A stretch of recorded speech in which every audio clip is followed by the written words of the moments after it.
No audio. You know what a podcast without audio is? Really. Oh, can they hear me? Oh, okay. Yeah, perfect. Everyone but the host. That's awesome.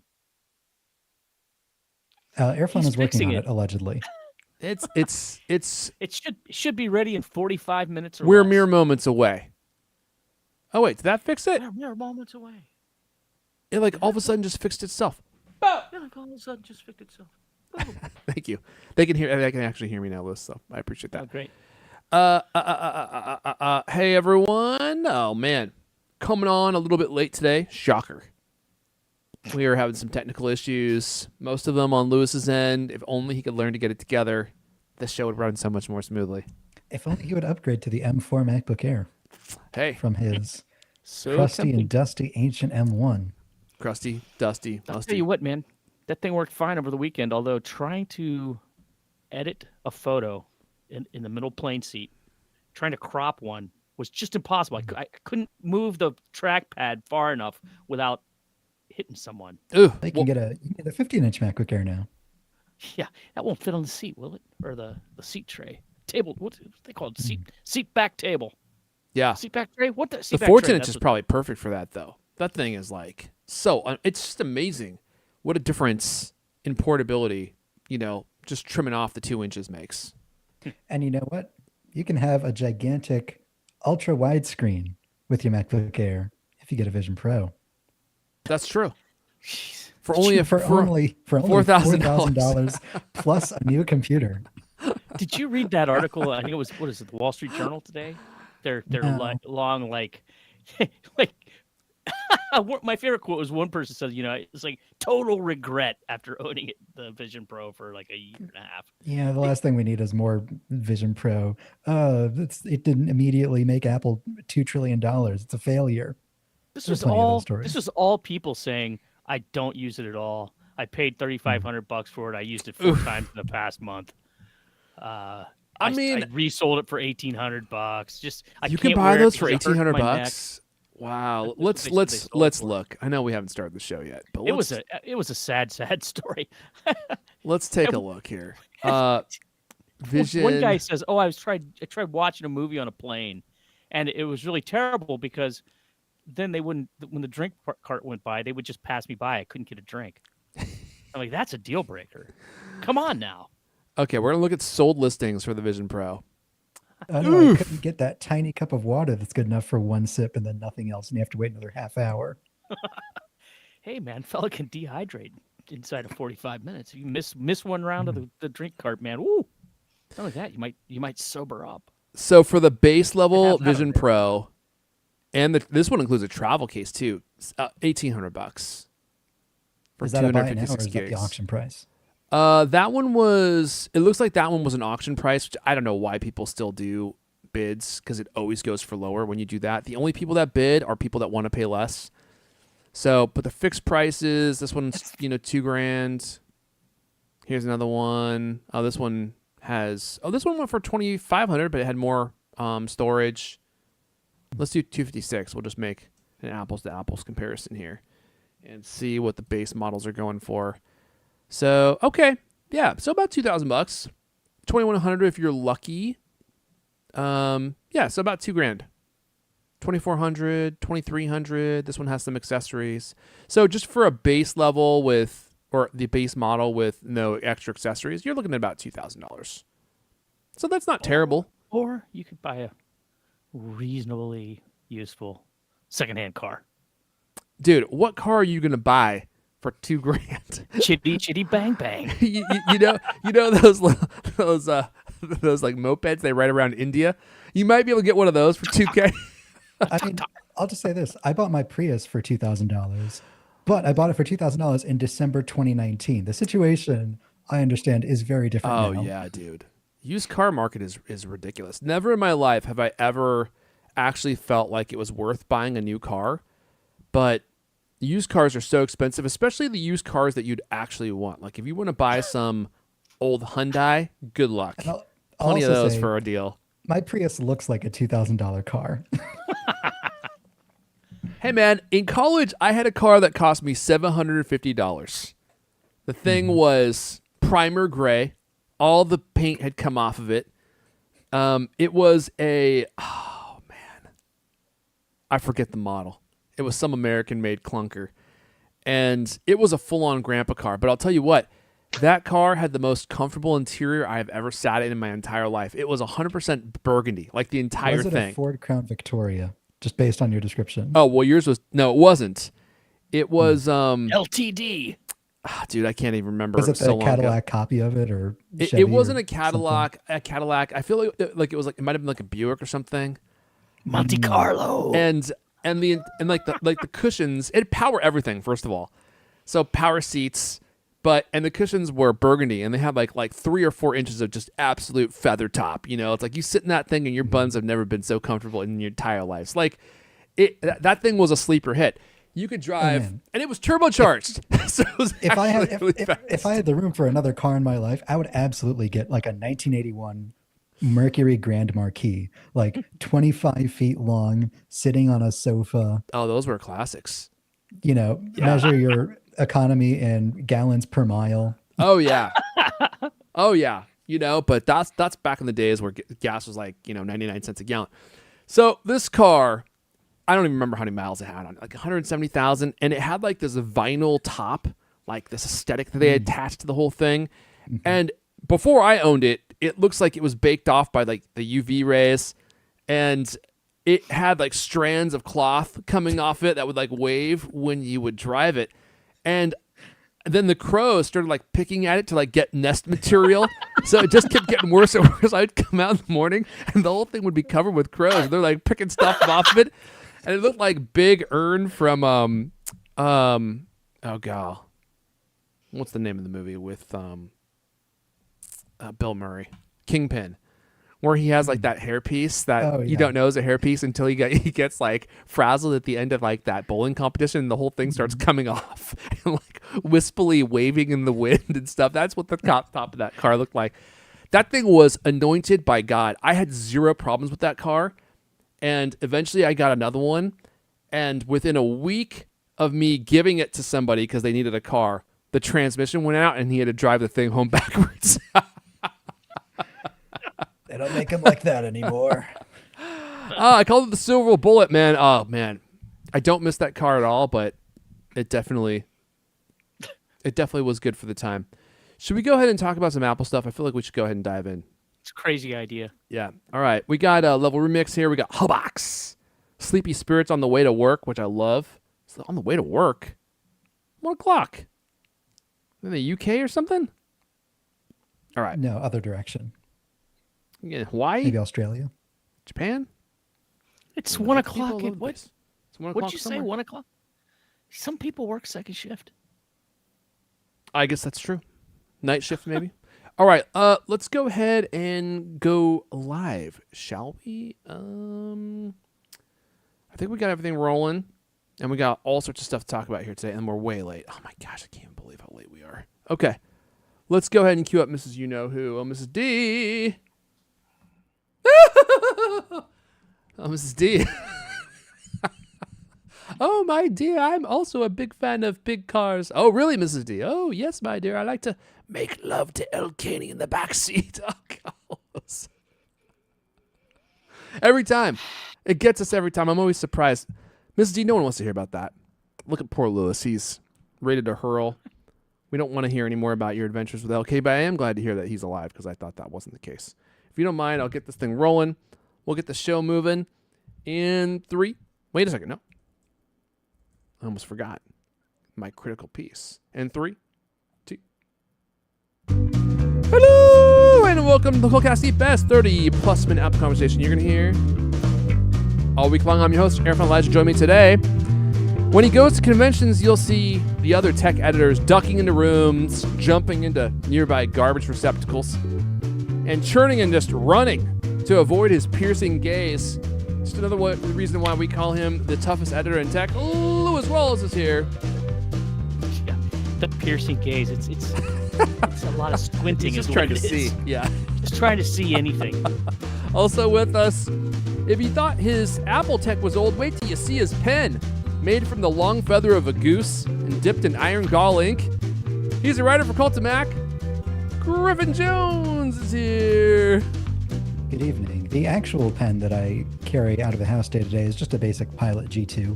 Oh, I've been eyeing the Mark II pen by Studio Neat, but until I'm willing to spend $75 on a pen, I'm just carrying a regular old gel pen.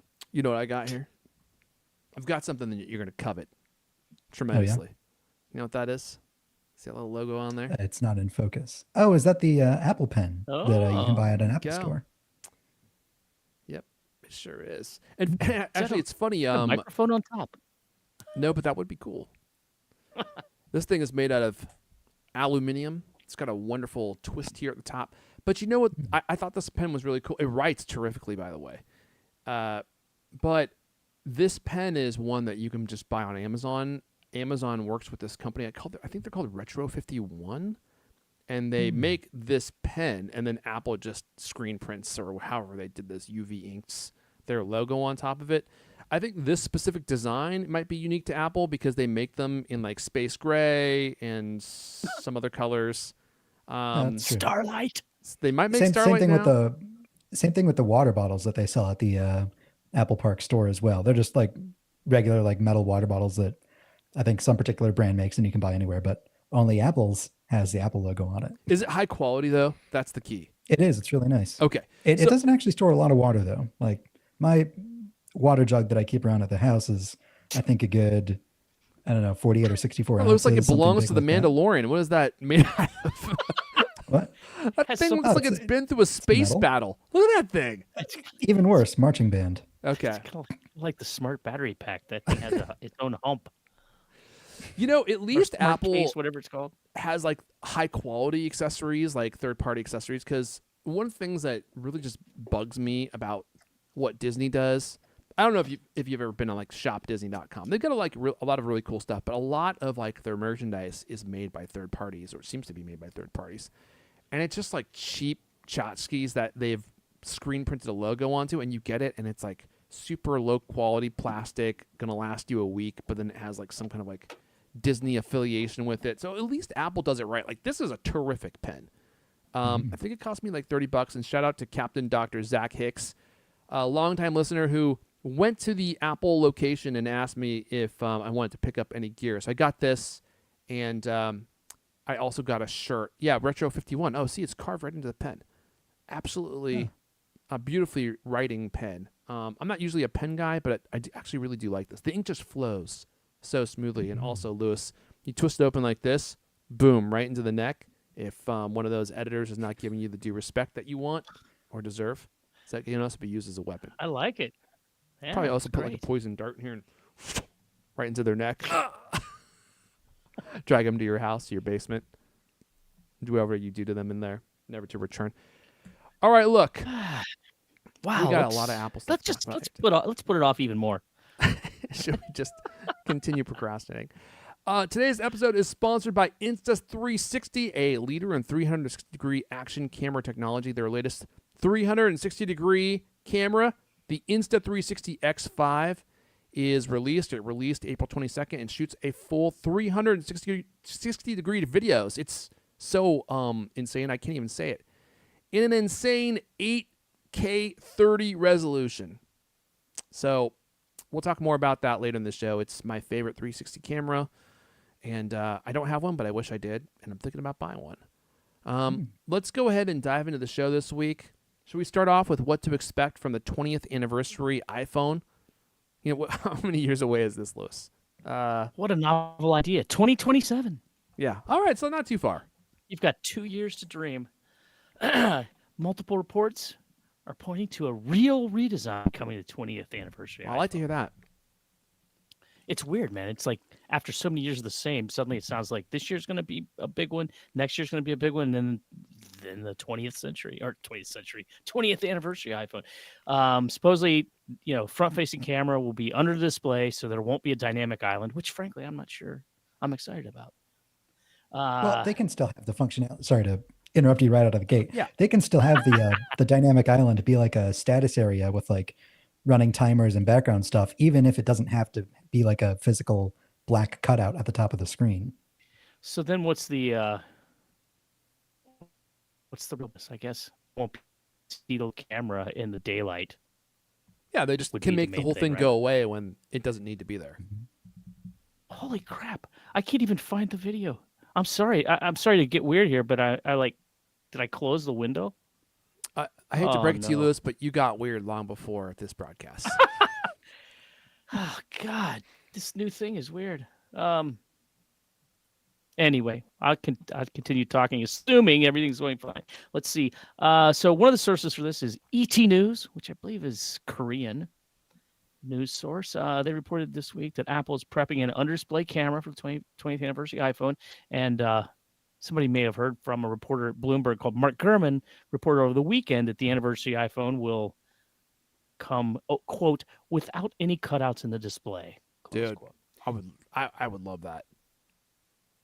I don't see why people get all that excited about it, but whatever. I I just just love want the to have a dynamic island. full screen display without any compromises, Lewis. That's the future I want to live in. Do you feel compromised? I mean, when the light is shining directly on it and I have to see the camera sitting there, yeah, I do. And like the weird UI changes that developers have to accommodate because there's a freaking camera sitting at the top of the phone in the middle of the screen. Yeah, I do. Okay, You know, it's well, like you're watching a wish was movie on about your to come TV true. at home and there's like a camera in the middle. It's like, what? What is it doing there? You know, shouldn't have a freaking camera in the middle of my screen. These are all compromises. And Apple, you know, has a lot of ingenuity and makes it work for sure and has actually made them useful. But would I rather them not be there? Yes. I'm glad to hear that. I didn't realize you had such a I'm passionate issue about with it. the thing. That's why I Yeah, gesticulated I'm at passionate. you. Yeah. Probably should have given you this story to talk about. Let's see. So the other thing, this stuff from ET News gets kind of technical, and I don't even really understand it. You guys probably know exactly what this is. They're talking about other things related to that Apple's working on that may or may not show up in these things. Like most specific plan, they say, is the introduction of an OLED display driver chip (DDI) based on the FinFET process. Are you familiar with that? Oh, yeah. Deeply. Never heard of it. I had never heard of it either. Not sure exactly what it is. It's some kind of way of putting it so it has like a fin, and it anyway changes the way it works, and I guess it makes it more efficient. Let's see. In addition, they're talking about pure silicon batteries, which I'd never heard of, under display cameras, which and a quote four-sided bending display, which sounds bizarre.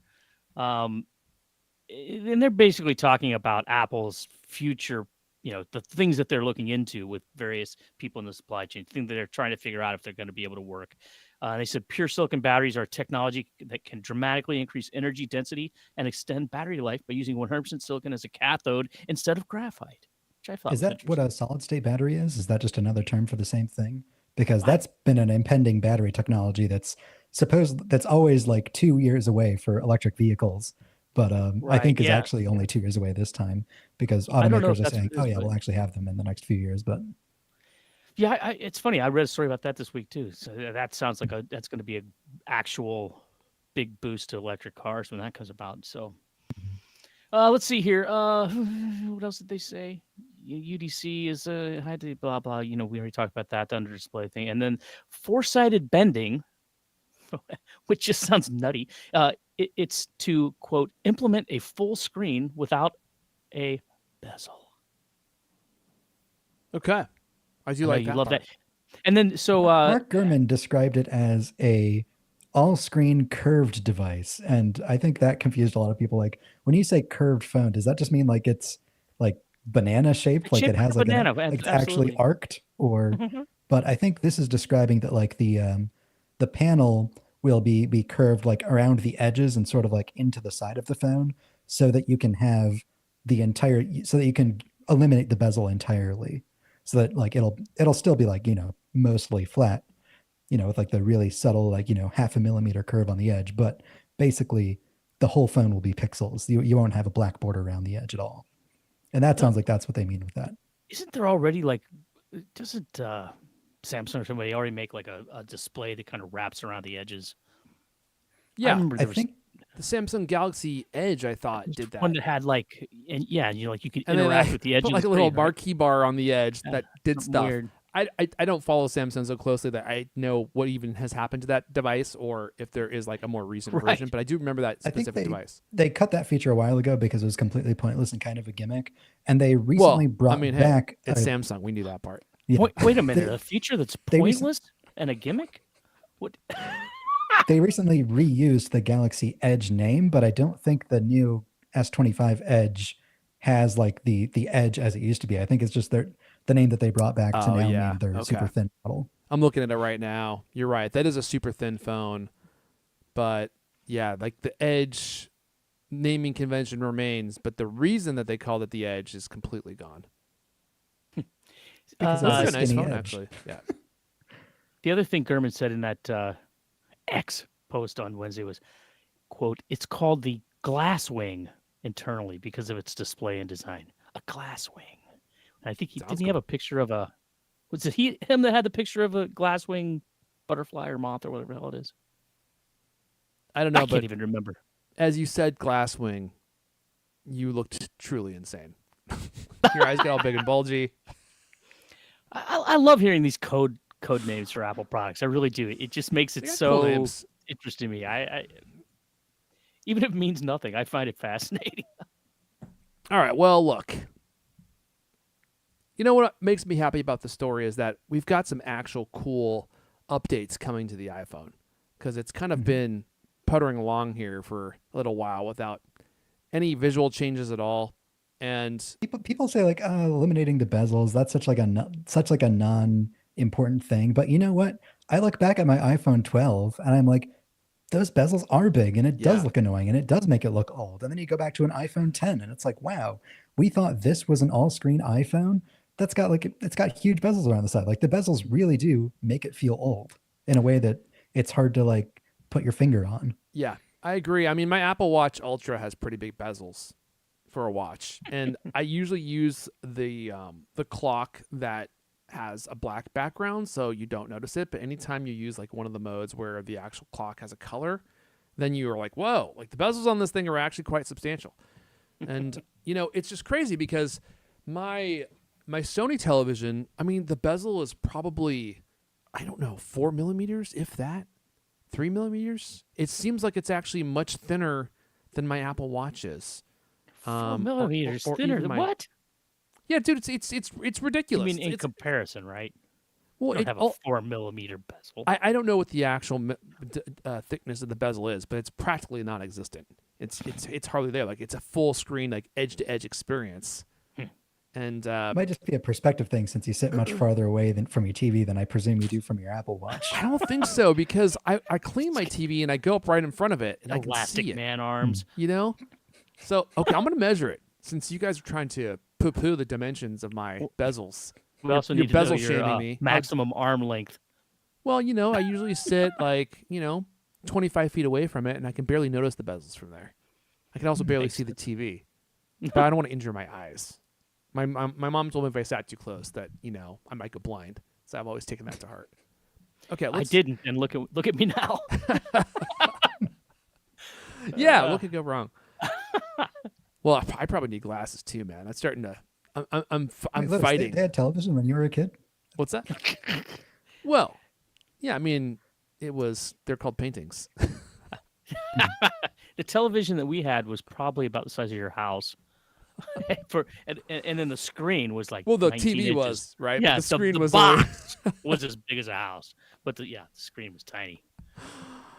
Had to get up real All close to be able to see it, especially with all the static. Yeah, right. I kind of missed. Remember that? Oh, dude, Remember trying to get the TV channel to come in Yeah. exactly right? Oh Yeah. my Like God. that wasn't actually that long ago. Like I remember watching the finale of Lost over a TV antenna. And because it's Ohio, it happened to be like stormy that day. And so it kept like going fuzzy. And so we were like, it's good enough. So we don't want to mess with it. But like, as soon as a commercial break would come on, it's like, okay, let's fiddle with this and try to get a clearer picture. So weird, man. It was not that long ago. You're right. Mm-hmm. All right, well, let's move on. Oh, I was going to mention something about your video fidelity there, Griffin, but it just got better. So I'm going to guess that it's probably just your connection, which, for those of you who don't necessarily listen every week, first of all, shame on you. Second of all, We switched to a new streaming platform, which we're definitely still getting used to, which is why we were like an hour late, going live today. And so like there's little things that happen behind the scenes, and I'm like, is this whole thing about to go down? But it just fixed itself. So I'm gonna just continue on like everything's fine. Let's talk about CarPlay. One of my favorite things.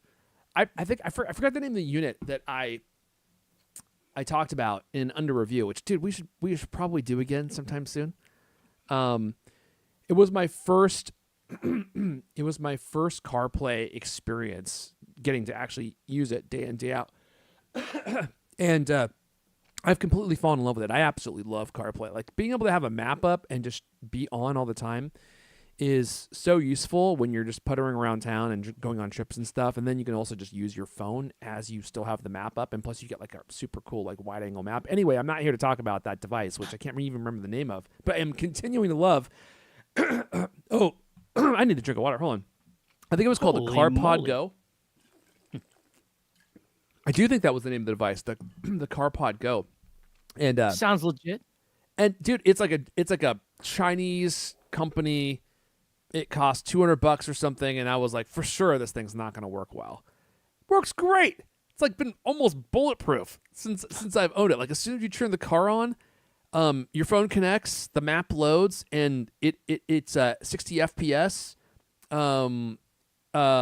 So the map actually moves, pretty smoothly. It's not perfect. It's not ProMotion, but it's pretty good. In any case, it looks like the future of CarPlay that we've all wanted is finally about to arrive. CarPlay Ultra is about to make its landing. So you may remember this. It was debuted in 2022 at WWDC. And CarPlay Ultra was like an evolution of like the regular CarPlay experience where instead of having just like one little screen like I have, it could take over multiple panels in your dashboard across like your whole screen and basically be like the interface between you and the car. And that is finally going to be landing in an actual real car. It looks like Aston Martin is going to be the first to roll it out. The system, let's see, with the system available for new vehicle orders starting immediately. Okay, so Aston Martin models featuring the brand's next generation infotainment system will receive CarPlay Ultra through a dealer-provided software update in the coming weeks. Oh, that's interesting. So it's... Okay, so I wonder if this is only for their brand new cars or if it's going to apply to older cars as well. It's probably just new cars, but may not be available when you buy your car. Existing Aston Martin models will be able to use it with a software update. Oh yeah, but I think they said that they're going to roll it out globally across all of their cars throughout the next year. Okay, and it's gonna be across all of their models. Oh wow, dude, that's bonkers. That would be really cool. Apple said that Hyundai, Kia, and Genesis are also committed to supporting the platform. Sadly, the car models that you would actually want, Honda, Toyota, nowhere to be found. You didn't say Ford. They were announced previously in 2022, although they were not mentioned by name in this particular update. But I think they said that like Ford, Honda, who else? Jaguar, Land Rover, they are all committed as well. Okay. I wonder, did you say Honda? Yeah. Oh, you did. Okay, good. Because but not just for CarPlay, but for CarPlay Ultra. Yeah, CarPlay Ultra. Oh, dude, that's game over for me. That could actually make me want to buy a Honda. I just, the infotainment systems in all these cars are so bad. They should just let Apple do it. Not a single car company should be doing like their own dashboard design or infotainment design. They should all just use CarPlay. I think and that if you're not if you don't remember exactly what CarPlay Ultra is, like the idea is that no longer is your phone handling all of the interface and then just like using your car screen as basically an external display. There are different modes. So some of it is still handled by your phone, but some of the user interface is generated like on the car itself. And also there's another mode where it can intermix user interface between CarPlay and your car's own native UI. So there was a Top Gear video that we'll also link in the video description that we embedded in this article that walks through it all. And you can see like, the guys going through like the car infotainment settings, and like, he gets to the panel where you're like adjusting sound system settings, and then it like pops through a user interface that's clearly like different from the rest, like from the car's own user interface that they didn't adapt to CarPlay 2, but like it has all the vehicle functions in there. Like you can have a Apple style CarPlay user interface for adjusting your climate control settings, your radio settings, like actual FM radio. They brought back the iTunes radio app icon just for that feature, which is a fun little That's detail. hilarious. Like, and it's all customizable. You can have, there's a mode where you can have, just like you can have on standby on your iPhone, you can have like 2 like widgets on your center console screen if you want. Like, and have like a reminders widget or a calendar widget. Apple just does this so well, man. I'm just scrolling through the pictures. By the way, if you are listening, you can always watch the recording at watch.thecultcast.com. That will take you to our YouTube playlist where you can see our episodes and go back and watch them. It just looks so beautiful. And there are so many companies that lack the design talent and the UX experience to make something like this and actually make it something that you would want to use. Like our minivan, we have a Honda Odyssey. Honda has like their own, Honda infotainment system. It's horrible. An absolute joke. Like, we never even use it. It's so bad. It's unusable. I mean, even like the CD like playing functionality is so clunky. Like you press a button and it takes like a second for the CD to the whole thing is, the whole thing is a farce. They put it in there because they have to. They got to give you some way to control your car, but it's not actually something that you would want to use. Now we have Level Remix from the chat. No car company wants another company controlling their cars or their experiences. I think that's 100% true, but I also think that CarPlay is going to become so good, is already so good, that it would actually go into the buying decision for somebody, and they might actually be willing to pay more for a car that supports it, or not buy your car at all if it doesn't support it. I can attest to that. Like, I was interested in the Hyundai Ioniq 6, and knowing that Hyundai is signed up for CarPlay Ultra, and with the possibility of them adding that in the next few years, makes me more inclined to buy that car. I was kind of like, maybe I'll buy it, maybe I won't. I know Hyundai is one of those companies that like sells out a bunch of your, user data and like location data to third-party brokers. Maybe I won't buy the Ioniq 6, even though it looks cool. But they're signing up for CarPlay Ultra. That starts pushing back in the direction again. Yeah, man. When I was thinking about buying a new car before I bought my Subaru, which we'll find out if that was a huge mistake or not, I was actually thinking about buying a Honda Civic with a Honda Civic hatchback. Dude, the new ones look so cool. I just couldn't get myself to plunk down $30,000 for the interior design on that is just, it's a beautiful impeccable. car. I agree.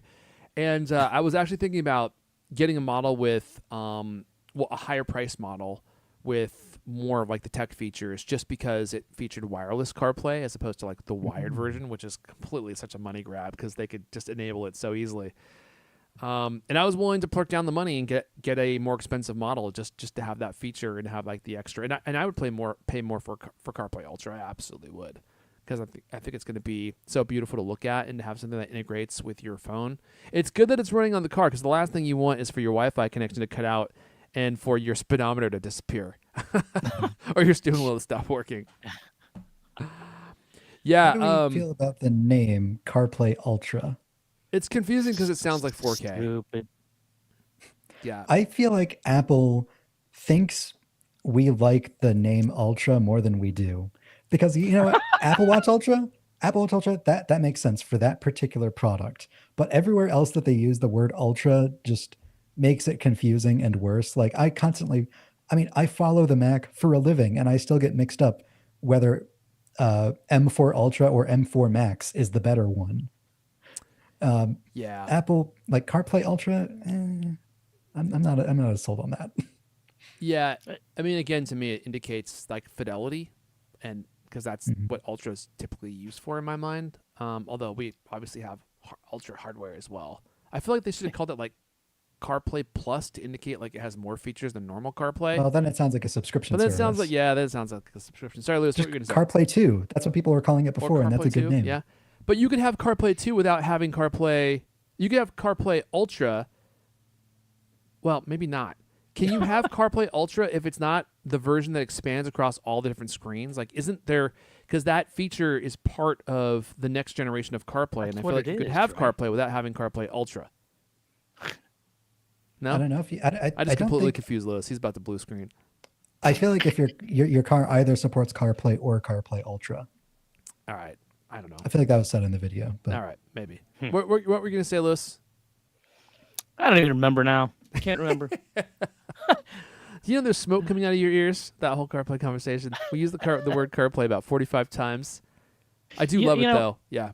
I love it too. I've been using it for years now, but it still suffers from Siri. I mean, just yesterday I was driving along, and I said, "This is what I said: play Long Time. Play the song Long Time by Boston." And good it song.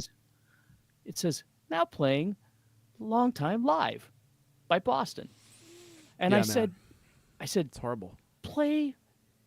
Hey Siri, play Long Time Live, or sorry, play Long Time by Boston, the studio version. And then it says now playing, Oh, I spoke the wrong words.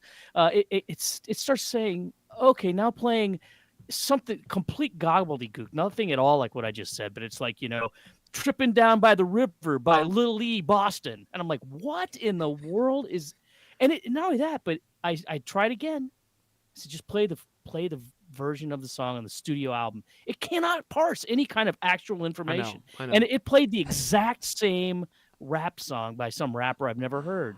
And that is like you're driving down the road trying not to wreck, and talk about steam and smoke coming out of your ears. My God, it's just the most frustrating thing in the world when that thing starts doing something that's completely ridiculous. I'm not going to let you bait me, Lewis. You're trying to bait me into a diatribe about Siri and just how bad it is. I'm with you. I agree with everything you just said. But I'm not going there. People keep talking about making it better. It's like, how about just make it not horrible? I mean, that'd be a great start. I mean, God. Find that in your Apple Music library. Ask me to play a radio station, or ask Oh, no. for your Okay. music on a different app. Lewis is about to go Listen Apple to Play- it. I can't make it stop. How do I stop it? It won't stop. Okay, look. I came home from the vacation, and it's been playing in my house for like 5 days in a row. I'm surprised the cat didn't lose its mind. Well, they started off that way, so I'm not sure how much is left. Your cat's a big fan of Boston. Hey, look, before we move on, I want to tell people about the new Insta360 X5 flagship camera. So let me bring that up. Plus, poor Lewis is about to lose it. Look at him. His eyeballs. Just Unplug turn it that off thing just before to, we like, get content unplug the ID'd on YouTube. God almighty. Oh, man. The Insta360, it just keeps, or the X series cameras, they just keep getting better. You can shoot first, point later. Isn't that just a catchy slogan? With 360 video capturing everything around you, just hit record, find your focus, and choose the best angles later with AI-powered reframing tools in the Insta360 app. It's really kind of magical. I know that these 360 cameras seem kind of like esoteric, and it's like, what do I do with this thing? But they're so simple. That's the beauty of them, is you don't have to worry about what you're pointing it at. You literally just put this thing in your hand or on a stick. And by the way, our listeners get like the free selfie stick with it.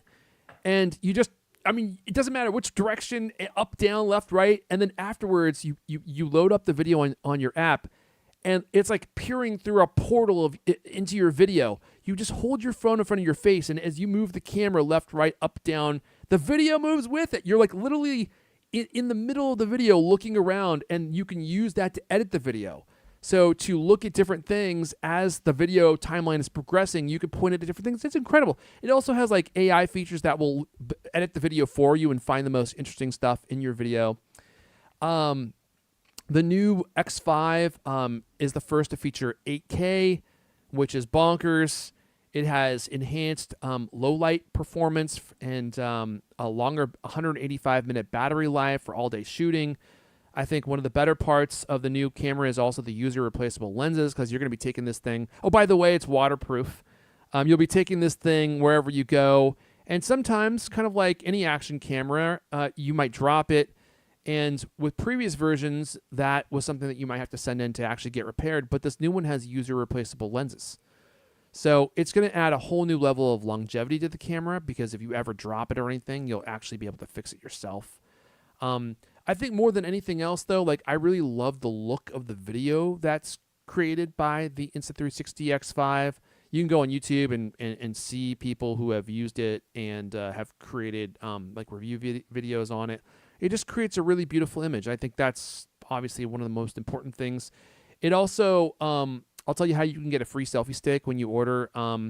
And when you put this thing on a selfie stick, it somehow is able to just completely edit out the stick. So the video that you're taking doesn't have a stick in it. So you can just be holding it up and it just looks like a camera's following you around everywhere you go.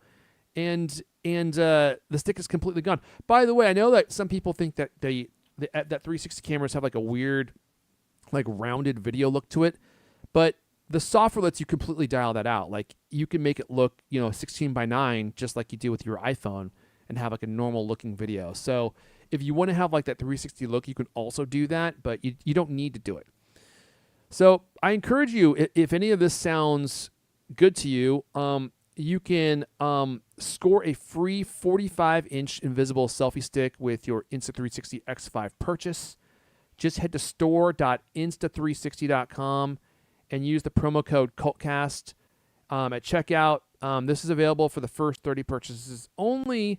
And again, it's store.insta360.com, store.insta360.com.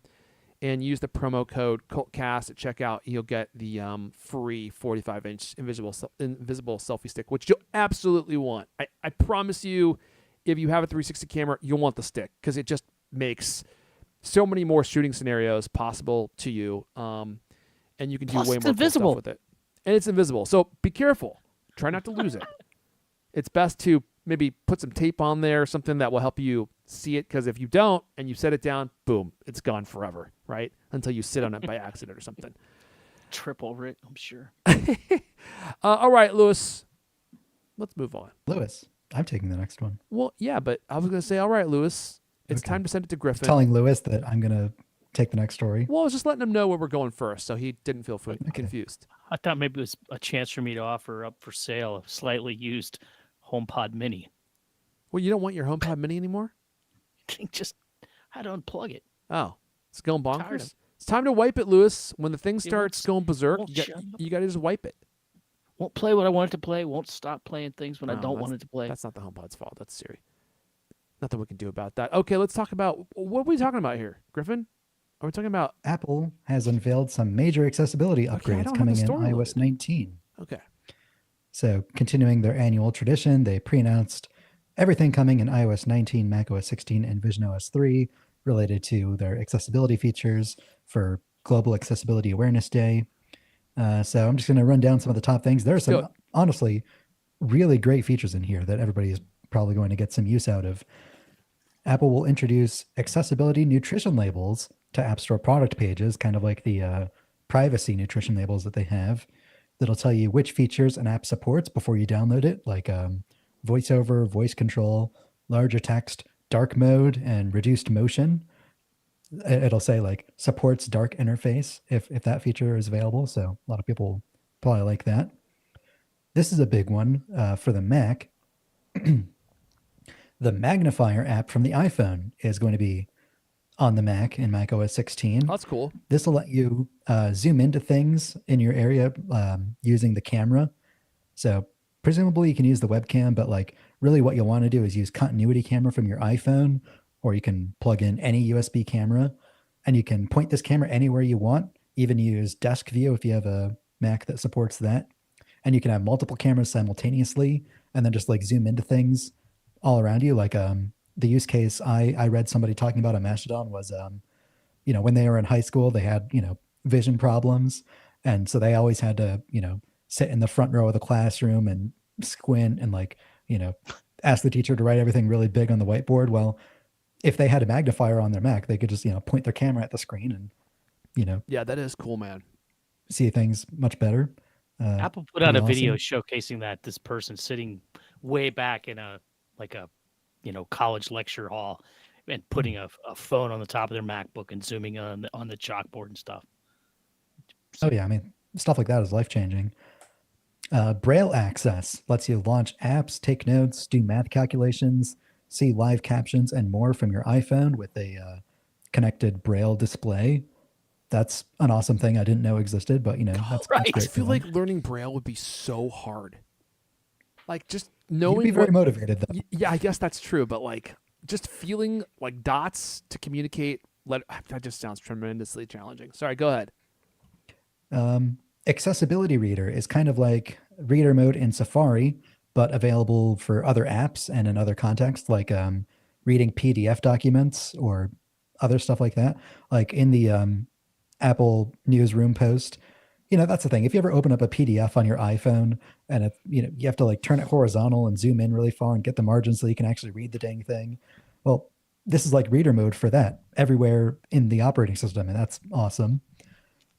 How in Vision the world does Pro. that gonna work? That sounds very useful. It also sounds like probably a nightmare to implement because I've done a little bit of reading into how the PDF file format works, and it's an absolute nightmare. So I hope Apple has done it well. The Vision Pro will now support the magnifier feature as well. So you can have a zoomed in portion of your screen, like in the Apple included video, like they have like a screen simulation of, looking around a room, and then they just have like a tiny little like floating window in the middle that's like magnified. It's like, it's like you have like a magic like magnifier glass floating in front of you. You can zoom in your entire field of view. That sounds pretty awesome. visionOS 3 will also support live recognition, which will describe your surroundings over audio to you. So as you're walking, you can walk around presumably with like low vision, and it'll like tell you, oh, there's a door right in front of you, or it'll even read documents, which is pretty mind-blowing. Live captions, previously mentioned, are now coming to the Apple Watch, which is pretty neat. Name recognition. This is the feature where you can, it's sort of related to sound recognition where, if a fire alarm goes off, you'll get like a notification on your iPhone if you have a hard time hearing those, or, if a doorbell rings or like, glass breaks or stuff like that. That's now getting name recognition. So you can train your phone to what your name sounds like, and it'll show an alert whenever your name is being called, which I imagine will be handy. Mm-hmm. You'll be able to create a personal voice, which is an existing feature that takes like a really long time to set up. But in iOS 19, you'll be able to create a personal voice dictating only 10 phrases with only a minute of processing instead of an hour or more, which will make that feature easier to use. This is a crazy one. iPhone and iPad will support brain-computer interfaces for users with severe mobility disabilities. Wow. I was going to say, seems like we might be kind of early on this one. Aren't they just starting to roll out those kinds of features? But I don't know. Maybe this is more popular than just having Neuralink. Yeah. I mean, I don't know much about this, and the Apple newsroom doesn't go into much detail, but that sounds crazy and awesome. So I'm glad they're working on that problem. Assistive access. This is also an existing feature that sort of turns your iPhone into like a jitterbug style phone. Do you remember those commercials? The jitterbug was like the flip phone that like had commercials like, oh, really big, easy to read numbers and really easy to use user interface. It's all simple like that. Whenever I hear jitterbug, I think of Wham. You know what I'm saying, Lewis? That's jitterbug. That's fair. When I hear jitterbug, I think of like the 20s or whatever, whenever that dance was. Yeah, you were really into the dance then, weren't you? Oh, it's great. Yeah, back in high school. His kids all high school. Anyway, let's continue. How many we got left? Assistive access turned your iPhone into a jitterbug thing, and now there's an API for third-party apps to, put their own apps in that style. And here's the last one, but certainly not least. You can share accessibility settings between phones. So if you have your phone text size set really big and you need to borrow someone's phone and suddenly you can't read anything, you'll be able to temporarily put your settings on their phone. So that's handy as well. That sounds Great wild. stuff. Dude, with the new like visual assist features, so you could see things that are farther away, and like the features on the AirPods to help you hear things that are far away, it's gonna be an eavesdropper superpower here, man. You get the Vision Pro on, the AirPods Pro, you're gonna be unstoppable. The gossip you'll be able to collect from just like hundreds of feet away. Actually, for journalism, this might be good. Just go to like a cafe in somewhere in Cupertino and just set down your iPhone or adjust your AirPods so you can hear the conversations that are happening from like 40 feet away. Time to get those scoops, Lewis. I think I just gave you the perfect vision for Cafe. how to I'm get those scoops. thinking maybe pub might be a better idea. Or that, yeah. Or just hang out, loiter on the edges of the headquarters of like major tech companies. Just kind of hang out, point your head in the right direction. Boom. Intel right there. Okay, cool. Well, do you want to talk about visionOS eye scrolling as well? I thought this meant eye rolling. I was like, is this a new way to be sassy to your parents when you're wearing the Vision Pro? It's But a I new guess not. feature The ghost eyes. of the eyesight thing on the outside. Now when you roll your eyes will roll. Oh, that's pretty cool. Yeah, like exaggerated cartoon style. Yeah, it's perfect. No, this is even better. According to Mark Gurman, visionOS sure. 3 will, quote, leverage the Vision Pro's existing eye tracking hardware and software to take the system a step further. The new feature lets users scroll through software with their eyes. Wow. And this eye scrolling will work across all of Apple's built-in apps. So presumably this means that, like, focusing your eyes at the bottom of or top at a window will scroll the contents in that direction, which would be pretty awesome. Because, I mean, the scrolling gesture on the Vision Pro, yeah, I mean, you have to pinch your fingers together and like move your whole hand or your whole arm. You don't think about it. And it sounds like that should be easy, but it is a lot more work than just like flicking a single thumb, like Yeah. what you're used to on a smartphone or on a Mac, just your two middle fingers on a trackpad. Rotating your whole wrist is a lot more work, and it kind of discourages visual interfaces on the Vision Pro from having like really big, long scrolling views. But Although I feel like doing it with your that eyes would awesome. cause like such massive eye fatigue. Like just think like you're looking down and then you're looking up and then you're looking up, and you're trying to look down and look up and look down and look up, look left, look. I mean, your eyeballs are gonna get so tired. Maybe they'll have you like cross your eyes for one page, full scroll. Oh yeah, cross your eyes for page down. And then go one eye up, one eye down, like a lizard. There's definitely gonna be to some go back up. shortcuts built in there. It reminds me of the movie The Jerk. Do you remember when he designed those sunglasses with like the nose bridge that came down and it like drawed people's eyes to like the middle of their face? And he created like this feature that he thought was going to be useful, but it just made everyone go cross-eyed. And there was like that massive lawsuit that like bankrupted him.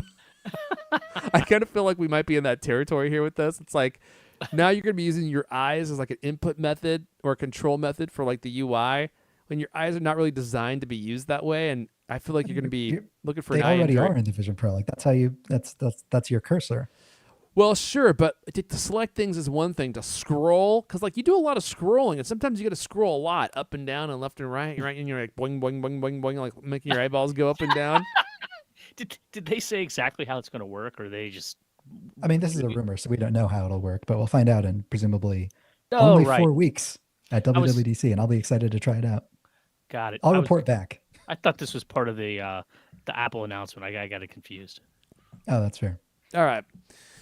Well, let's continue on here because we have been live for 15 hours and we had 2 hours of pre-show just to get things working. Let's talk about Apple AI. Well, Apple's going to be using AI. Hopefully it's not Apple Intelligence to extend iPhone battery life. We thought you guys might find this interesting. Let me bring up the story here.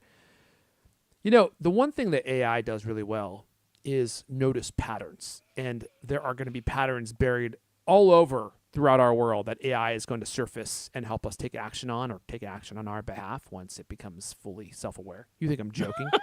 I don't mean self-aware like self-aware is the wrong language.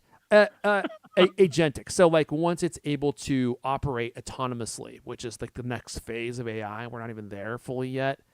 It's going to be completely bonkers. Well, Apple's going to be, at least according to this report, trying to leverage AI to increase battery life. Particularly around the iPhone 17 Air, which is supposed to be so thin that you'll probably get 15 to 20 minutes of battery life, and that will be it. But hey, all your friends will be impressed by your thin phone. Well, we don't know how much battery life you'll get, but they're going to be making it so thin that clearly, I would presume that it's going to affect battery life. Well, this is according to Mark Gurman, to create the technology, part of the Apple Intelligence platform, the company is using battery data that it has collected from users' devices to understand trends and make predictions for when it should lower power draw and the power draw of certain applications or features.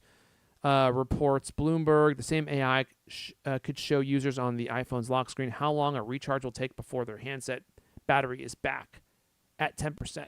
And this is like one of those great uses of AI, right? For it to like comb through data, comb through your historic usage, and to figure out what to do and how to set a pattern in your phone.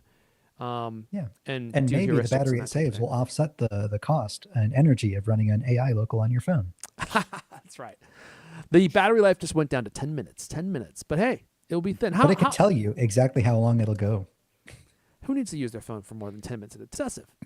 It's going to help wean you off your iPhone addiction. I think that's all the stories we got. Should we cruise through these user voicemails real fast before we wrap up? We got some more. We probably won't be able to go through all of these. Please keep them coming in. We're going to keep trying to include these. If you want to leave us a voicemail, head to speakpipe.com/CultCast. We'll leave a link in the show notes as well. I'm definitely going to create a vanity URL. I hate saying that whole URL. It's way too long. We need to come up with something that's more memorable. Like we listen to you.cultcast.sendusamessage.org or something like that. I'll workshop that. We'll come up with something. All right, let's see. I do love hearing from you all, by the way. So thank you for sending these in. You can do it on Safari, in your phone, in Safari, and it's super easy. And you can send us a message in like 1 minute. Just keep it short. Try to include a question. We appreciate your praise and, compliments, but it is useful to get a question out of it as well, just so we have something to talk about and not just tell us like how buff we are, how veiny our arms are since we've been working out more often. I mean, all that stuff is great and also true. But And we get plenty of those comments. We don't need more. Yeah. yeah, that is true. It's like all those comments basically. Mhm. Okay, this one is coming from Xavier. Hopefully my phone's still connected. Let's try. Hey, this is Xavier from Australia. I've been listening to you guys since high school, and I'm finishing my second master's degree, and I have a mustache. You know what? I think that we can And I take. have a mustache. I think we can take direct credit for both of those things. Those are equal accomplishments in his eyes. Second master degree, grew a mustache. That might be in the right order too, because the show's educational. So I have no doubt that we contributed to mentoring him in his education. But the mustache, that's definitely us, 100%. Actually forgot about your show for many years, but Oh. I always Well, now that took a downturn quickly, That didn't explains it? why the mustache took a while to come in. remembered it was hosted by a guy with a peculiar surfer voice, and now I found you guys again. Wow, welcome Anyway, I back. wanted to call and just say I'd really love to see the revival of the eMac or an eMac-like machine, something sort of affordable and good-looking and compatible as a display. Having been at university for almost a decade now, I've sort of seen the slow erasure of the Mac from the campus Really? as Apple's focused on portables and transitioned to, I think, more of a luxury brand.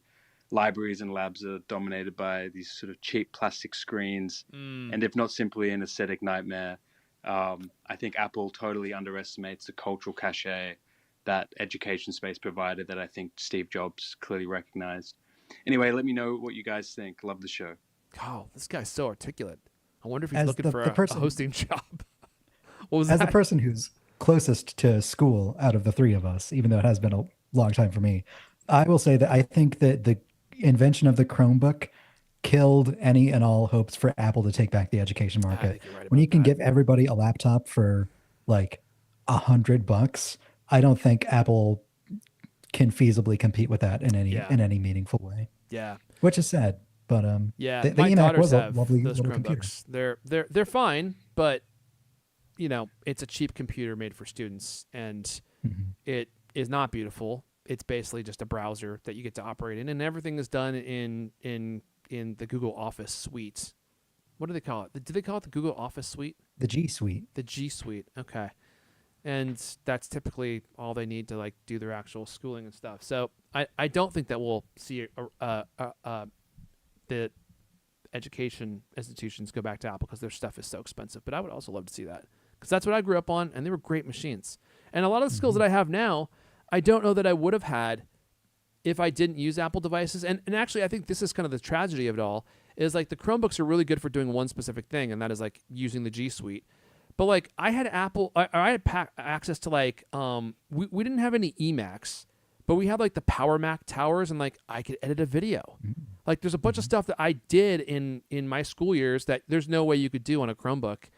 And you have to have those tools available for kids to play with in order for them to like learn those skills. I don't know if schools still have those kinds of computers available anywhere, or if they're only in like a video editing lab or something. Most of the computer labs when I was in school were those like cheap gray plastic Dell Optiplex computers that did not inspire a joy in computing because they're running like Windows 2000 or something like that. But at one school in my district, there was like one computer lab that was all the G3 iMacs.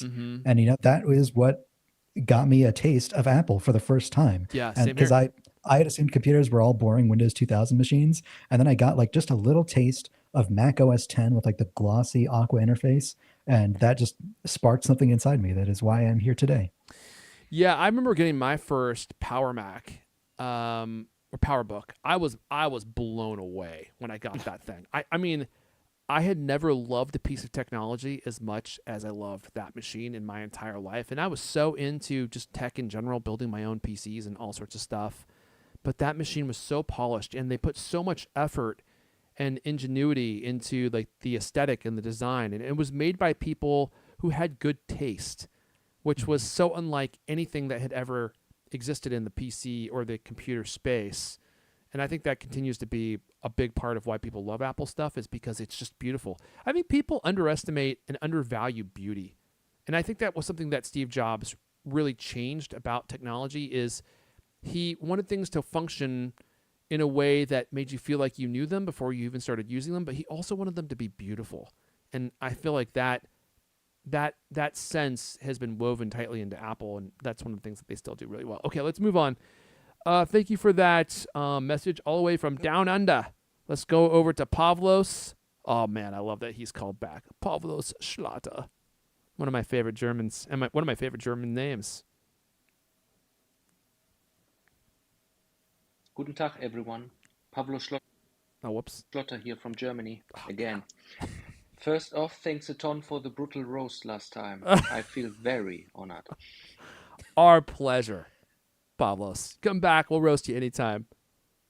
Has anyone here messed around with Hackintosh computers? I keep reading that Hackintoshing is basically dead now thanks to Apple's new M-series computers. I've been using a 2018 Intel NUC. I think it's the 7th generation. And it's set up to mimic a 2018 Mac Mini. It's running smoothly and still holds up performance-wise for the things I do. No complaints here. So what's your take on the whole Hackintosh stuff these days? Thanks, and bis bald. Guten Tag. The last time I tried to make a Hackintosh was, again, right before the transition to Apple Silicon, which just sadly killed Hackintoshes forever. But it was only a few years ago that I bought a cheap Lenovo X250, because this was a laptop that I did some research on, and apparently it was easy to Hackintosh, and there was like a GitHub repo that like gave a bunch of directions to it, and still I wasn't able to quite make it work, so I just threw Linux on it instead. But yeah, it's sad that Hackintoshing is over, because that was a fun little hack to get a Mac when you weren't able to afford Mac hardware. What do you think? What do you think, Lewis? Well, I mean, that's the kind of thing I would ever do, right? I just want to buy a computer and have it work immediately. I don't want to spend all this time setting it up and figuring out how to work around problems. Yeah, that's kind of the same with me, to be honest with you. Hackintoshes are dead, man. It's not just that I don't feel like I'm as interested in a Hackintosh, but I see almost no content on YouTube about Hackintoshes anymore. It just feels like it's just died a slow death. I'd say maybe 2 years ago, 3 years ago, Apple made changes, I think, to make it even harder than it was before. And it also just seems like kind of a big waste of time. It's just so much easier to just buy a computer that you need and have it work for you and work flawlessly.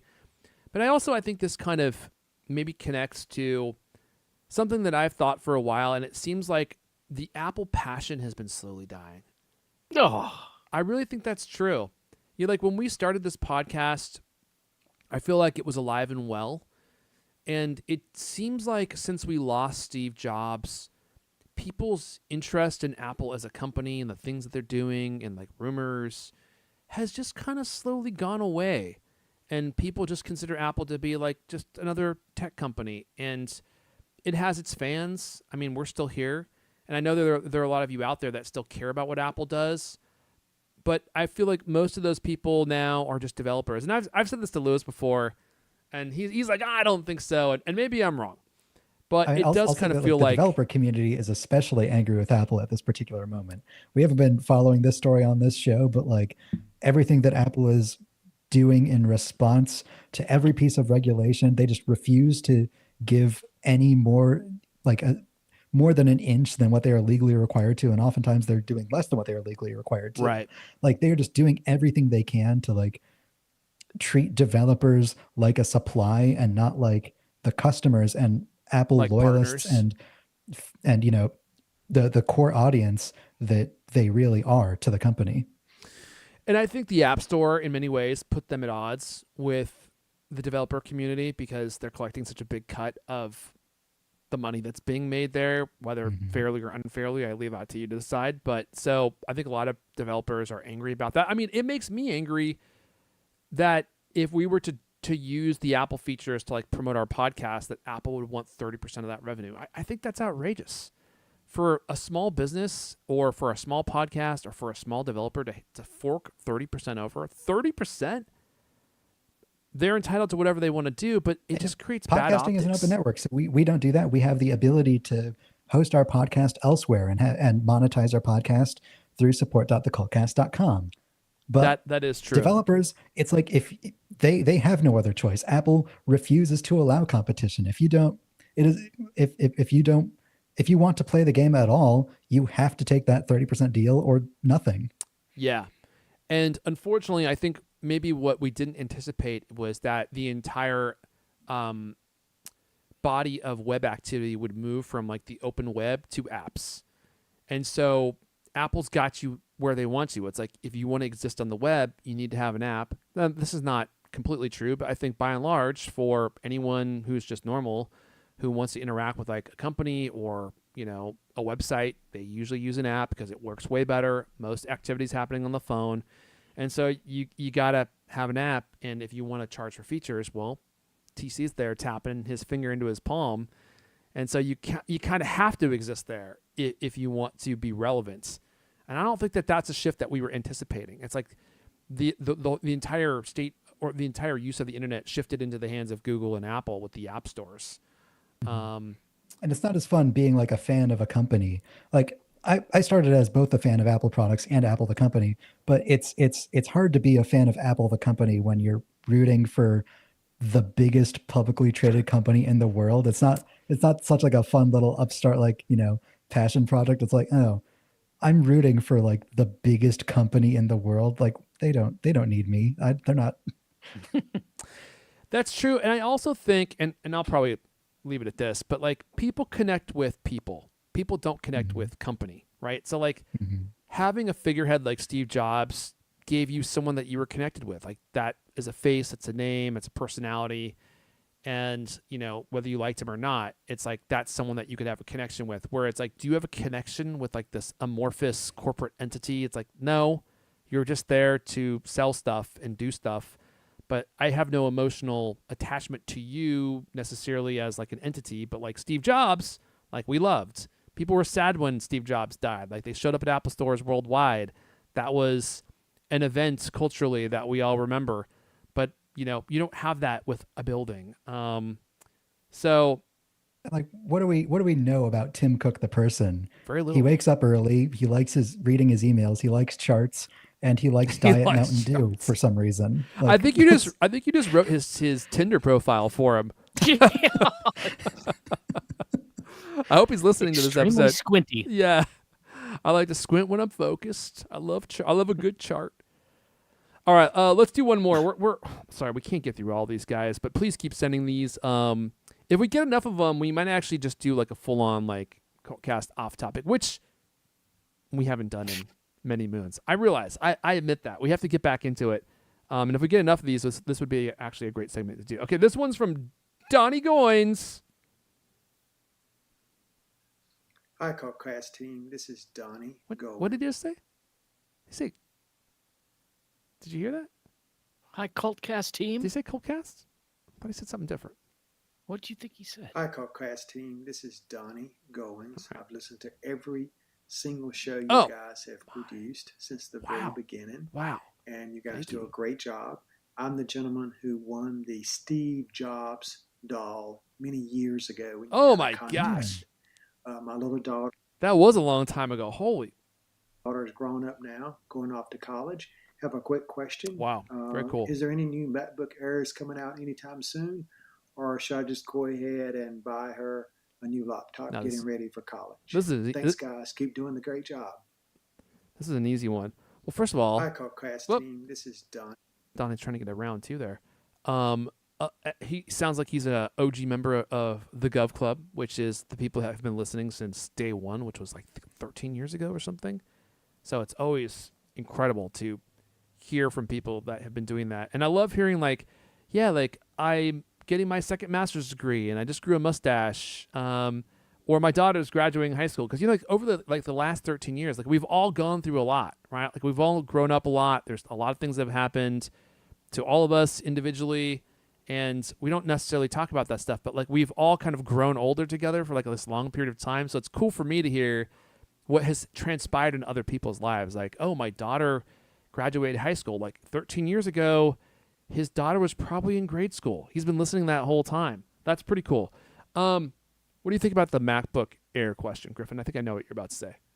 The M4 MacBook Air was only announced a couple of months ago. So I think if there's going to be an M5 MacBook Air, it would be a year from now or like 10 months from now. So go ahead and get her the M4 MacBook Air. It's an excellent computer. I wrote a review of it. I'll link it in the description. Oh, dude. That was like the very first thing that came to my mind. I was like, get the M4 MacBook Air. You were about to embark on a computing journey that you have not even fathomed. You're about to get one of the best machines ever carved out of a solid ingot of aluminum. You're going to be so happy with that machine. That thing is going to absolutely scream. And I think the prices on them have actually been coming down. I think I've been seeing sales on them. For $850. Was it $849? I'm not even a laptop person, but you know what? I called it in the headline of my review, the closest you can get to like the perfect computer.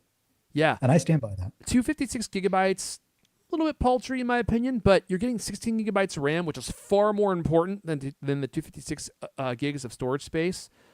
I mean, I would maybe consider bumping that up a little bit, but I don't even think that you need to. For someone just going to school, I'd bump up the storage first, but aside from that, like there's no bad MacBook for sale anymore. Anyone you buy is going to be good, but buy as much storage as you can afford, and that'd be the first thing I would upgrade. You know what I would also consider is maybe just getting an iPad instead. Like an M3 iPad with like a smart folio. Now, I would never want to have that as my main computing machine, but I feel like as a student, you might be able to make that work. And then you have an iPad and you have like a diminished laptop, but it still works. As long as your daughter isn't getting like literally a computer science degree and requires a computer, I would maybe ask and see if an iPad would be more familiar and would serve her needs. I totally agree. Yeah, and that's actually a good distinction. Like if she's using it for creating anything of any kind, I would not get an iPad unless she's an artist. Creating anything technical. Yeah. If she's an artist, that's one thing. But yeah, if you're going to be doing any like kind of like serious typing or computer science, don't get an iPad. Any thoughts on that, Lewis, before I hit the button?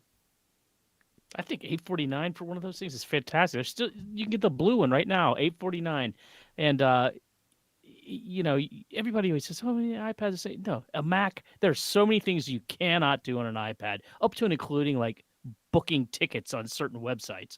You try to do it with an iPad, and you'll just die out of frustration. And then you walk across the room and don't try it on the Mac first time it works. I mean, I'm sorry. Well, for some people though, for some people who've never used a computer before and aren't familiar with like a file system, a computer gives that same amount of frustration. Mm-hmm. Yeah, but his daughter is probably like 18. She's gonna figure it out. I mean, yeah, and you kind of need to figure out how to use a computer anyway. Most people, don't you? I mean, I'm sorry, it's basic, it's like a basic life skill at this point. Until Apple Intelligence replaces the need for computing. I've been reading stories about like actual computer science professors with their incoming freshman class. Like they have to start at a much more basic level than they have ever before. Like they need to teach freshmen how file systems work on their computer, like how the Explorer works, how the Finder works, stuff like that. Because they just use phones and iPads their whole life. Yeah, yeah. Because I mean, now today's like college students were born in what, 2007? All they've known are iPhones and iPads. That's right. And if they haven't been given a computer from a young age, that's what my kids are growing up on. Although they do have the Chromebooks as well. But even the Chromebook is like not really like a. Actually, you know what? It's not a real computer. It has a desktop though, I think, doesn't it? It just runs everything in like some kind of like Chromium engine or something. But still running web apps isn't much like a Chromebook. If you're only running web apps, that's not much better. You still don't understand like how a computer works or files or file formats or like what a JPEG is. It is an interesting point, and a lot of kids just grew up using an iPhone or an iPad, and a lot of kids just grew up unable to have like actual conversations with people because they're so used to just doing everything via text. And so when you get them in person and you expect to have like a conversation, they really struggle to do that with you because they don't know how. They are used to texting everything. And Irfan, that might just be a problem of you getting older and kids still being kids. I'm only 24. I'm not that much older than a lot of these kids. But I don't like texting, particularly because I don't like typing on my phone. I just don't like typing. I'll do it if I have to, but I feel like it's always full of misspellings and, churning words from normal words like has into has and all sorts of like little stupid things that iOS does on my behalf. I don't know. I'm pretty old school. I like to have an actual MacBook or a MacBook Pro. And like if I could only have one device, if you're like, you got to get rid of your phone and your iPad and everything, and you can only keep one thing, what would it be? Without a doubt, it would be my 14-inch MacBook Pro, I think. Because I use my phone all the time, but do I use my phone for anything important? I'm not sure I do. You can look funny carrying the social laptop media, around to taking pictures, but I can do that. Yeah. Well, hello. I presume without a smartphone, you could have like a flip phone or something like that in this imaginary scenario. Oh, well, that would make it an even easier decision. And in some ways, I feel like it would make my life better because I'm so addicted to my phone. And I use it for so many things just to waste time. You should start a series of MacBook selfies. Yeah, okay.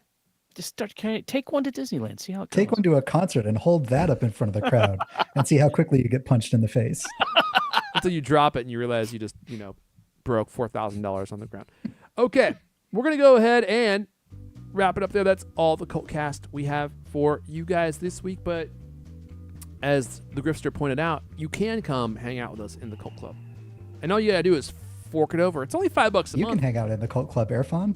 I know, actually. Did you know that? I'm going to go too. So we should all be there together.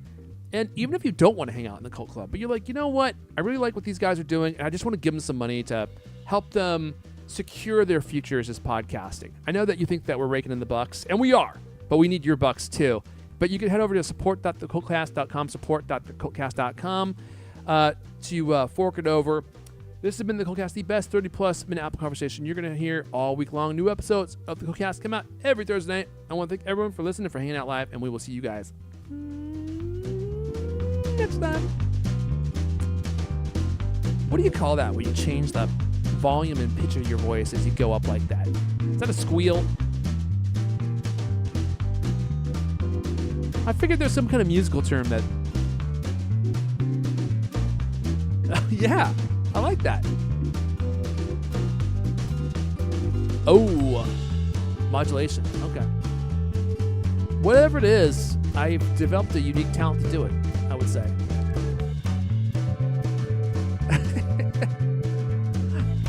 It's something I should maybe seek to do professionally. A voice actor or something? I'll see. All right, everyone. That's all I have the time or patience for this week. You probably feel the same way. Thanks for hanging out. I'm hovering towards the stop stream button as we speak. I just realized that no one's audio is in the end except for mine on the live stream. That's just great. Bye, y'all.